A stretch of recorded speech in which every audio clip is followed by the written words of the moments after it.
굿모닝 8월 2일 월계관을 쓴 승리자처럼 한 주의 승리를 다짐하는 월요일 아침입니다. 회복해 하시며 늘 지키시는 하나님의 은혜가 충만하시기를 축원드립니다. 오늘의 말씀은 이사야서 54장 1절에서 17절까지입니다. 먼저 말씀을 읽겠습니다. 잉태하지 못하며 출산하지 못한 너는 노래할지어다. 산고를 겪지 못한 너는 외쳐 노래할지어다. 이는 홀로 된 여인의 자식이 남편 있는 자의 자식보다 많음이라. 여호와께서 말씀하셨느니라. 내 장막터를 넓히며 내 초소의 휘장을 아끼지 말고 널리 펴되 너의 줄을 길게 하며 너의 말뚝을 견고히 할지어다. 이는 내가 좌우로 퍼지며 내 자손은 열방을 얻으며 황폐한 성읍들을 사람 살 곳이 되게 할 것임이라. 두려워하지 말라. 내가 수치를 당하지 아니하리라. 놀라지 말라. 내가 부끄러움을 보지 아니하리라. 내가 내 젊었을 때의 수치를 잊겠고 과부 때의 치욕을 다시 기억함이 없으리니. 이는 너를 지으신 이가 내 남편이시라. 그의 이름은 만군의 여호와시며 내 구속자는 이스라엘의 거룩한 이시라. 그는 온 땅의 하나님이라 일컬음을 받으실 것이라. 여호와께서 너를 부르시되 마치 버림을 받아 마음에 근심하는 아내 곧 어릴 때의 아내가 되었다가 버림을 받은 자에게 함과 같이 하실 것임이라. 내 하나님께서 말씀하셨느니라. 내가 잠시 너를 버렸으나 큰 긍휼로 너를 모을 것이요 내가 넘치는 진노로 내 얼굴을 내게서 잠시 가렸으나 영원한 자비로 너를 긍휼히 여기리라. 내 구속자 여호와께서 말씀하셨느니라.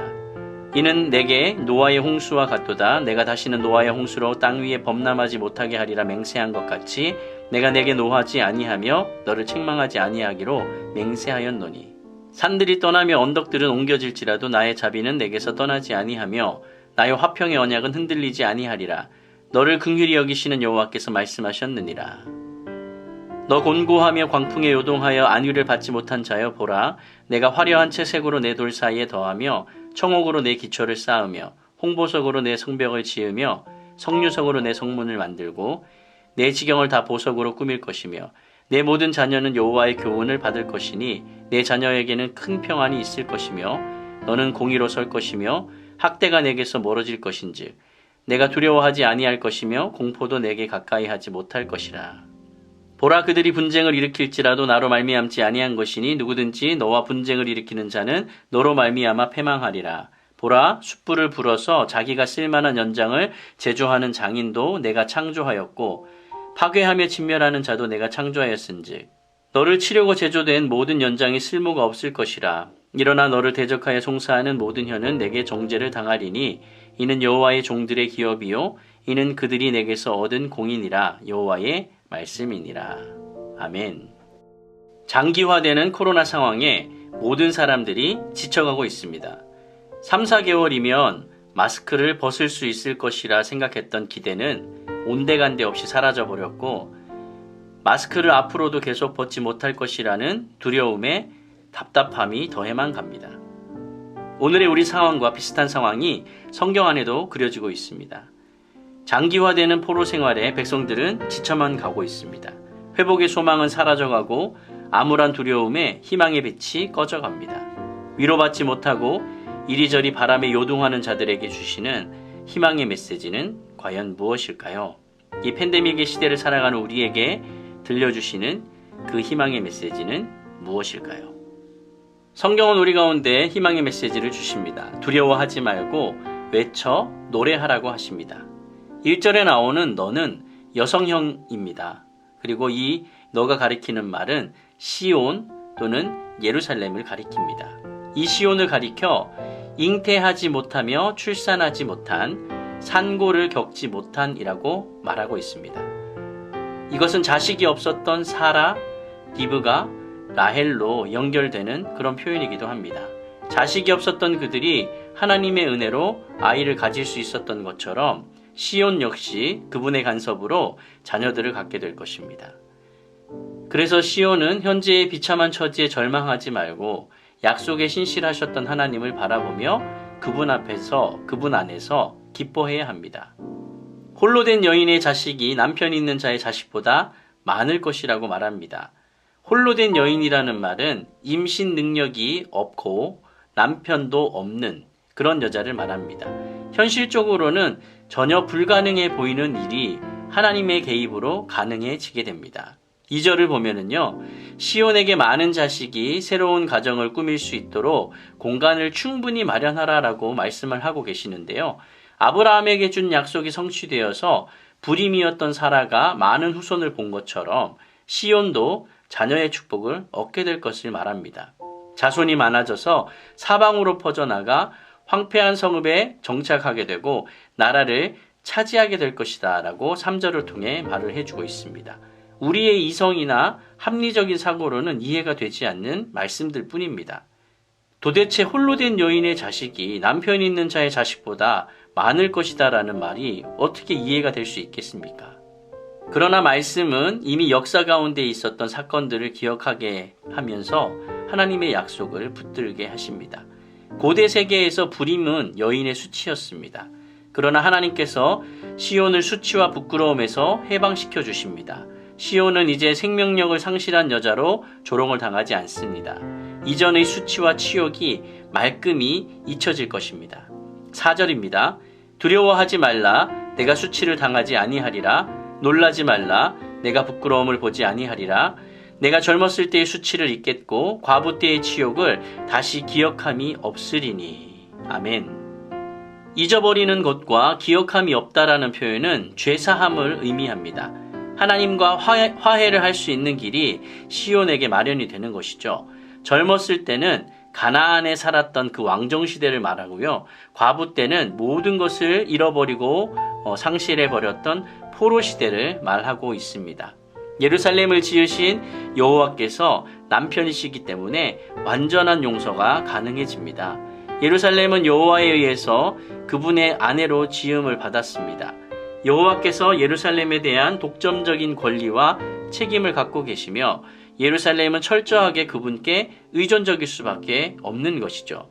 예루살렘의 구속자는 온 땅의 하나님이라 일컬음을 받을 것이고 예루살렘의 해방과 번영을 통해 여호와의 능력이 온 땅에 알려지고 민족들이 그분의 영광을 보게 됩니다. 이제 별거하는 기간은 끝났습니다. 여호와께서 시온을 소박맞은 젊은 시절의 아내인 양 다시 불러주십니다. 여호와께서 시온을 신혼의 아내처럼 따뜻한 사랑으로 바라보십니다.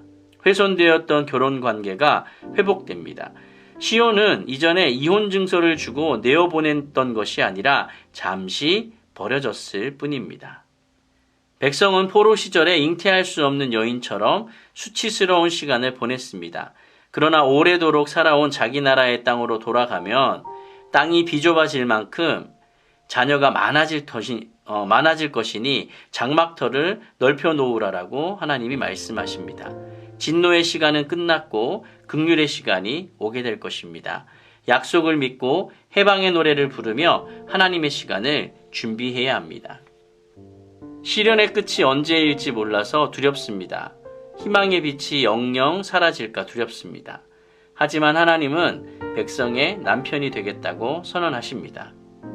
수치를 당하지 않을 터이니 두려워하지 말라고 하십니다. 버림받은 아내 같은 우리를 회복하실 것입니다. 교회를 수치 가운데 버려두지 않으실 것입니다.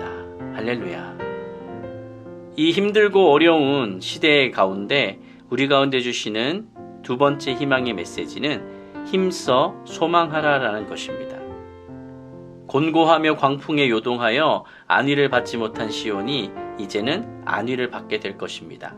황폐해진 예루살렘이 화려하고 막강한 성으로 재건될 것입니다. 벽돌 대신 청옥으로 성벽의 기초가 쌓이고 홍보석으로 성벽을, 성류석으로 성문을, 지경을 다 보석으로 꾸미게 되게 될 것입니다. 새 예루살렘의 자녀는 모두 여호와의 제자가 됩니다. 13절을 보면은요, 내 모든 자녀는 여호와의 교훈을 받을 것이니 라고 되어 있어요. 여기에서 교훈을 받는다는 것은 배움의 어떤 지적 활동뿐만 아니라 하나님 말씀에 순종한다라는 것도 포함되어 있는 말입니다. 구원받은 예루살렘 주민들은 여호와의 가르침을 배우고 그분의 말씀에 따라서 살아갑니다. 생명의 말씀에 순종하는 그들에게는 큰 평안이 주어지게 되는 것이죠. 생명과 구원의 지속적인 상태를 의미하는 평안, 샬롬이라고도 하는데요. 이 평안에는 영적 번영과 물질적 번영이 모두 주어지게 됩니다. 예루살렘의 공의로 굳건하게 세워지기에 다시는 주변 나라들에게 억압과 위협을 당하지 않을 것입니다. 이 평안과 공의가 학대와 두려움을 멀리 쫓아냅니다. 공의는 구원을 의미하지만 13절에 따르면 윤리적인 차원도 포함되어 있습니다. 하나님과의 관계가 온전히 회복되고 예루살렘의 자녀들이 그분 말씀과 계명에 순종하며 도덕적으로 윤리적으로 깨끗한 삶을 살게 됩니다. 예루살렘을 외적, 내적으로 아름답게 회복시켜 주시는 그 여호와께서 앞으로 지속적으로 보호해 주시겠다라고 약속하십니다. 백성들을 바벨론의 손에 넘기셨던 여호와께서 다시는 그 누구도 예루살렘을 공격하도록 민족들을 부추기지 않으실 것입니다. 평화의 언약을 맺으신 하나님이 평화의 나라를 선물하실 것입니다. 재건된 찬란한 성을 내려주실 것입니다. 영광스러운 미래를 열어 당신의 백성을 이끄실 것입니다. 바벨론에서의 삶이 전부가 아닙니다. 여러분, 현실이 너무 팍팍하십니까? 긍휼의 하나님이 약속하고 계십니다. 그분의 통치를 기대합시다. 말씀을 정리하겠습니다. 참 어려운 시기를 지나가고 있습니다. 개인적으로도 교회적으로도 힘든 시간임에는 틀림이 없습니다.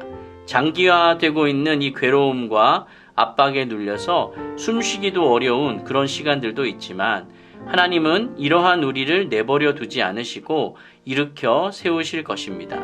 세상을 창조하신 하나님이 평화를 지켜주실 것입니다. 팬데믹의 시대가 불안하고 두렵습니다. 그러나 희망을 버린다면 더 두려워질 것입니다. 여러분, 말씀을 붙드시고 약속을 붙드시고 살면 우리 가운데 빛이 비치게 될 것입니다. 그 말씀의 주인이신 하나님을 신뢰합시다. 우리의 상황과 환경이 어떠하든지 이 하루 소망의 노래를 외치며 함께 주님 앞에 나아가는 저와 여러분이 되시기를 예수님의 이름으로 간절히 축원드립니다. 아멘.